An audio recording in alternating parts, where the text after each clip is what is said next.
അടുത്ത ലോക്സഭയിലേക്കുള്ള തെരഞ്ഞെടുപ്പ് ആസന്നമായി.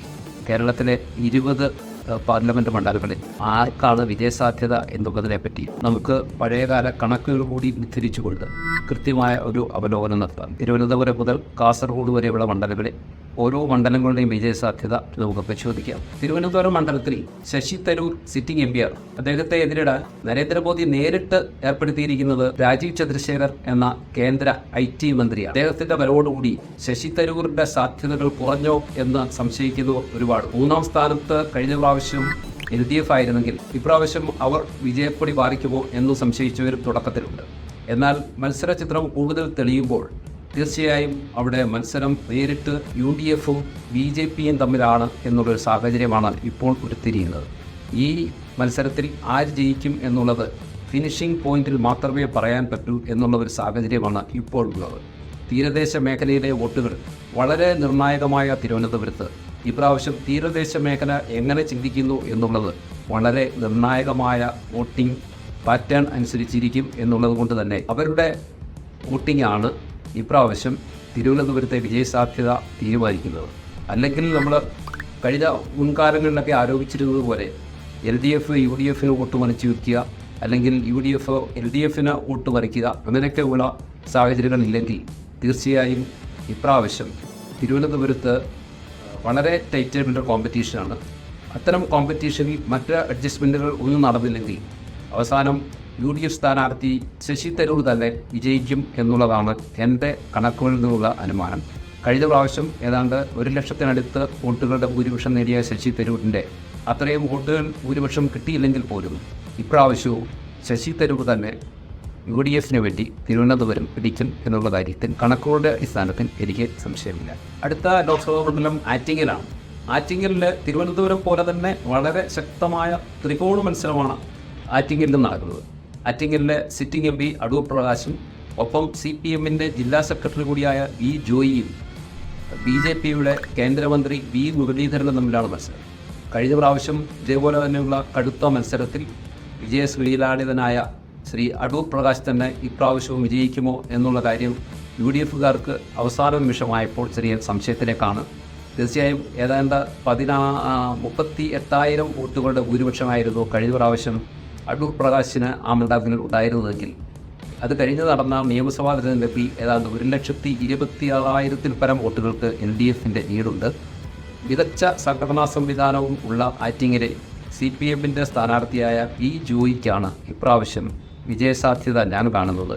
കാരണം 38,000 വോട്ടുകളുടെ ഭൂരിപക്ഷത്തിനേക്കാൾ വളരെ മികച്ച വ്യത്യാസത്തിൽ നിയമസഭാ തെരഞ്ഞെടുപ്പിൽ 7 മണ്ഡലങ്ങളിലൂടെ LDF വിജയക്കൊടി പാലിച്ചപ്പോൾ UDFൻ്റെ അടൂർ പ്രകാശിനേക്കാൾ അല്ലെങ്കിൽ കേന്ദ്രമന്ത്രി V മുരളീധരനേക്കാൾ നേരിയ മാർജിനെങ്കിലും LDF സ്ഥാനാർത്ഥി V ജോയിക്കാണ് ആറ്റിങ്ങൽ മണ്ഡലത്തിൽ ഞാൻ വിജയസാധ്യത കാണുന്നത്. അടുത്തതായി നമുക്ക് കൊല്ലം പാർലമെന്റ് മണ്ഡലം പരിശോധിക്കാം. കൊല്ലം പാർലമെന്റ് മണ്ഡലത്തിലും വളരെ വാശിയേറിയ തെരഞ്ഞെടുപ്പാണ്. സിറ്റിംഗ് MP ശ്രീ NK പ്രേമചന്ദ്രനും MLA കൂടിയായ കൊല്ലത്തിന്റെ മുകേഷും BJPയുടെ കൃഷ്ണകുമാറും തമ്മിലാണ് കൊല്ലത്തെ പ്രധാന മത്സരം. ഈ മത്സരത്തിൽ യഥാർത്ഥത്തിൽ പ്രേമചന്ദ്രന് വളരെ വ്യക്തമായ മുൻതൂക്കം തുടക്കത്തിൽ തന്നെ ഉണ്ടായിരുന്നുവെങ്കിലും ഇപ്പോൾ വളരെ ശക്തമായ മത്സരമാണ് അവിടെ നടക്കുന്നത്. എങ്കിലും എല്ലാവരും പ്രതീക്ഷിക്കുന്നത് പോലെ തന്നെ കൊല്ലത്ത് അവസാനം കൊല്ലത്തിൻ്റെ പ്രേമചന്ദ്രൻ തന്നെ വിജയിച്ച് കയറും എന്നുള്ള കാര്യത്തിൽ സംശയമില്ല. കഴിഞ്ഞ പ്രാവശ്യം ഏതാണ്ട് 1,48,000 പരം വോട്ടുകൾക്കാണ് പ്രേമചന്ദ്രൻ ലീഡുണ്ടായിരുന്നത്. എന്നാൽ നിയമസഭാ തെരഞ്ഞെടുപ്പിൽ LDFൻ്റെ ആണ് ഭൂരിപക്ഷം കിട്ടിയത്. LDFൻ്റെ 7 മണ്ഡലങ്ങളിലൂടെ ഏതാണ്ട് 1,02,000 വോട്ടിൻ്റെ ഭൂരിപക്ഷം LDFനുണ്ട്. പക്ഷേ ആ 1,48,000 എന്ന പ്രേമചന്ദ്രൻ്റെ ലീഡിനെ കവച്ചു വെക്കുവാൻ ഇതൊന്നും പര്യാപ്തമല്ല. അതുകൊണ്ട് തന്നെ കൊല്ലം മണ്ഡലത്തിൽ ഇത്തവണയും പ്രേമചന്ദ്രൻ തന്നെ വിജയപ്പടി ബാധിക്കും എന്നുള്ള കാര്യത്തിൽ സംശയമില്ല. അടുത്തതായി നമുക്ക് ആലപ്പുഴ മണ്ഡലം പരിശോധിക്കാം. കഴിഞ്ഞ തവണ 2019 ലോക്സഭാ തെരഞ്ഞെടുപ്പിൽ ഇടതുപക്ഷത്തിന് കിട്ടിയ ഏക സീറ്റായിരുന്നു ആലപ്പുഴ. ആലപ്പുഴയിലെ ഏതാണ്ട് 10,000 ചില്ലുവാനം വോട്ടുകൾക്കാണ് അന്ന് LDFൻ്റെ AM ആരിഫ് വിജയിച്ചത്. എന്നാൽ ഇത്തവണ കോൺഗ്രസിന്റെ സംഘടനാകാര്യ ജനറൽ സെക്രട്ടറി KC വേണുഗോപാലിനെ തന്നെ ആലപ്പുഴ പിടിക്കാൻ UDF രംഗത്തിറങ്ങിയിരിക്കുകയാണ്. അതുകൊണ്ട് തന്നെ അവിടെ വളരെ ഏറ്റവും വാശിയേറിയ മത്സരമാണ് അവിടെ നടക്കുന്നത്.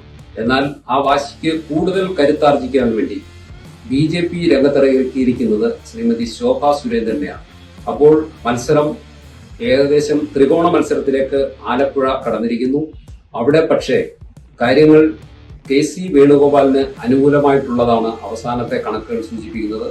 10,000 വോട്ടുകൾ മാത്രം LDF-ന് കഴിഞ്ഞ തവണ ലീഡ് കൊടുത്ത ആലപ്പുഴ പിന്നീട് വന്ന നിയമസഭാ തെരഞ്ഞെടുപ്പിൽ യഥാർത്ഥത്തിൽ LDF-ന് പറയുന്നത് പോലുള്ള ഏതാണ്ട് 1000-ൽ താഴെ ലീഡാണ് അവർക്ക് കിട്ടിയത്.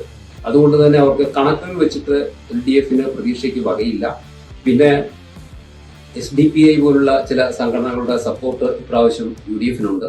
ഒപ്പം SNDP-യുടെ വോട്ടുകൾ എങ്ങോട്ട് സ്പ്ലിറ്റ് ചെയ്യും എന്നുള്ളതൊക്കെ ചില സംശയങ്ങളുണ്ട്.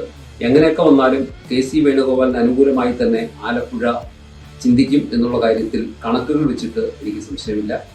ആലപ്പുഴ അതുകൊണ്ട് തന്നെ KC വേണുഗോപാൽ UDF-ന് വേണ്ടി തിരിച്ചു പിടിക്കും എന്നുള്ളതാണ് എൻ്റെ അനുമാനം.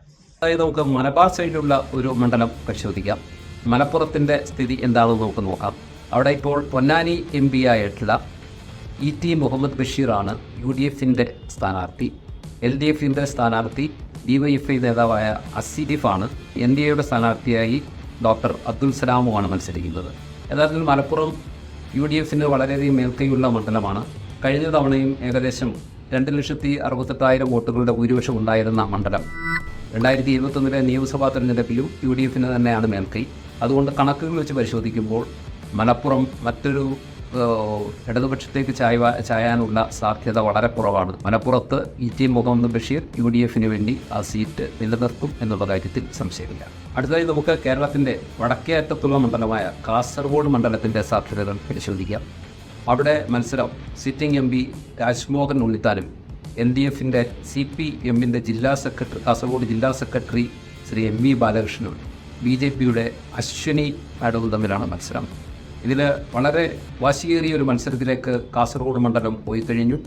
കഴിഞ്ഞ പ്രാവശ്യം 40,000 ചില്ലുവാനും വോട്ടുകളുടെ ഭൂരിപക്ഷം നേടിയിരുന്ന രാജ്ഭവൻ ഉണ്ണിത്താൻ അത് കഴിഞ്ഞിട്ട് 2021 നടന്ന നിയമസഭാ തെരഞ്ഞെടുപ്പിൽ ആ മണ്ഡലത്തിൽ ഏകദേശം 1,00,000-ൽ പരം വോട്ടുകളുടെ ലീഡ് LDF-നുണ്ട്. ആ ലീഡ് തന്നെയാണ് LDF-ൻ്റെ ആത്മവിശ്വാസത്തിന് വരം നൽകുന്നത്.